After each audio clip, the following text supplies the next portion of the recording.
My friends, John LaRuffa here with another Unbiased unboxing, and in this episode we're going to take a look at the coin game All Bridges Burning. Alright, let's see what we get inside this box right here. And folks, as usual, please like and subscribe to my YouTube channel so I can continue to grow up my fan base. So, the front cover really doesn't do much for me, to be honest, in regards to the artwork. But the back, I do appreciate seeing the game board, this usual GMT information, which is cool, and a little bit about the game. So they did the usual there, but I like the usual. This thing already came a little pre-opened, so to speak. Say it that way.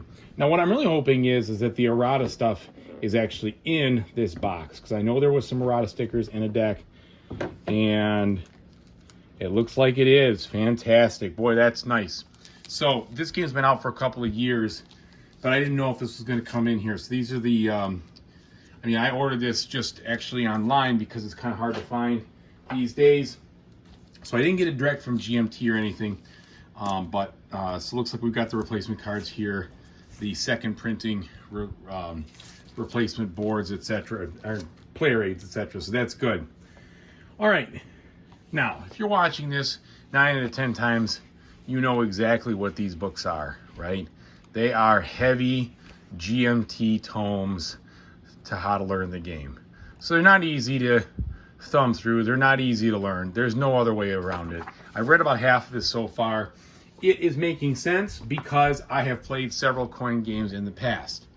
So that helps. But if you're getting into this and you don't know anything about coin games, the playbook is very helpful because it literally walks you through a couple of turns, which is extremely helpful to try to figure out the game mechanics if you've never played coin. This one, the reason I went for this one is because it has, it has the solo cards versus the flow charts. And I did like that. I still actually do have my coin from Gandhi, the destabilization or decolonization of British India. I still have that one because of those cards. They're good. And I particularly got this one because I was hoping to see if it was going to be an even easier experience to solo with only 3 factions and see how that goes. So we shall see. So yeah, this is the original, looks like the original player aids here. And the player aids for all these games are fantastic. There's no way you could do it without them. They show you exactly what to do, how to do the different actions of the different factions, and the specifics on how you play it, which is essential. So this one doesn't say second printing up here, so I know these were the originals. So you get that, but then you get the solitaire player aid, which helps you to go through and navigate the different cards, the sequence of play, which is also helpful. How do you do the propaganda cards, the attack procedure, which is good. I mean, these things are a staple, right? If these didn't exist, this game would be almost impossible to play. Just too much lookup in the rules to do that. Okay. Looking at the pieces here, very standard GMT stuff. It's exactly what you'd expect. Same kind of medium thin cardboard chits. The board in the bag, which is totally fine.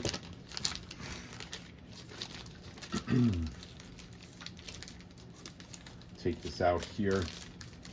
Let's take a good look at this board.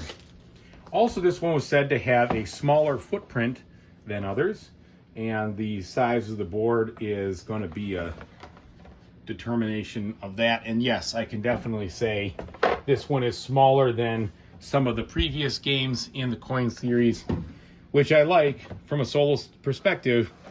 I just like being able to get my arms around everything. And I also like the fact that the way the board is set up like this, I will be looking down the board from this spot instead of looking sideways or anything else. And that's really helpful. So I appreciate that as well.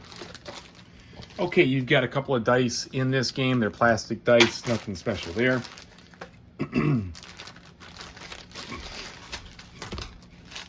And you've got your different game counters for the different factions made out of wood, a couple of different cubes and discs and such, and some pawns to help you keep track of what you're doing, and some more wooden pieces there for resource markers. Then we have the cards. So this is the non-player cards, probably the old, this will be the old one, but I'll show you what they, how it works, or at least how it looks. I don't know how it works yet. I haven't quite gotten to that part, but I'm assuming it's basically similar to the previous types of games where you have a couple of cards per faction. You draw one at random. You carry out what it says top to bottom. That doesn't mean it's easy. That means it's less straight, or it's more straightforward than the flow charts, which were fine at the time, but I like how they replaced them with the cards. I really do. So if you look at this, what's going to happen is if you're playing against a non-player red, for instance, you're going, and by the way, these are very thick, very nice. You won't have to sleeve if you don't want to. I'm going to sleeve my cards anyway, but these are nice quality. But you basically go to the top and follow everything top to bottom and do everything that you can top to bottom. I think that's kind of the way it works. Okay. And then they've got, you know, your couple of different cards for each of the non-player factions. I think it looks like there's 5 apiece. Okay, so those will be just fine. And then a smaller deck for sure of the actual event cards. Another reason that I'm hopeful for this game is that it's a little bit on the shorter side. Okay, so I really do appreciate that, because as much as I do like coin games, they somewhat wear out their welcome for me after a little while. And I'm not talking about game after game. I'm talking about in a specific game, I usually have to get up, take a break for a bit. Like I'll play through maybe 1 or 2 periods, or however you want to look at it, and then take a break. I've got to just give my mind a rest. So this one, maybe I'll be able to play without any issues all the way through.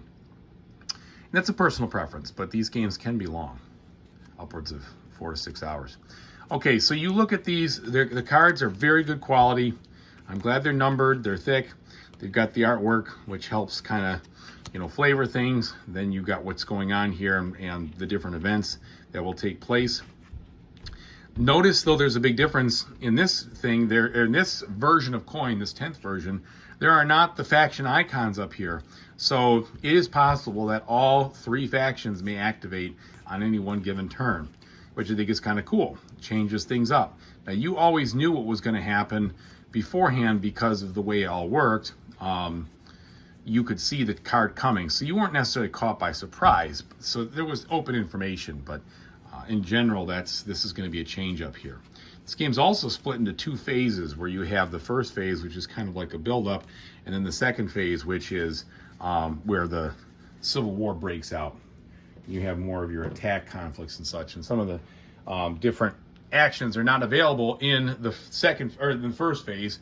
So it really is kind of a different situation where you are, by the way, there's the inside of the box, where it looks like you are playing, you know, a game in 2 halves, which I think is good. That'll help a little bit of the progression. You know, beforehand, you could have any card come up at any time, and so it was kind of a one big sumo wrestling match. So we'll see how that changes things in this one. Anyway, thank you very much for watching. I appreciate the unboxing. I'm excited to learn this game. I think the board looks really nice. I think I like the orientation better than most of the things. And I'm really appreciative that the copy I got had the errata stuff in it, which is cool. Okay, everybody, take it easy. Have a great one.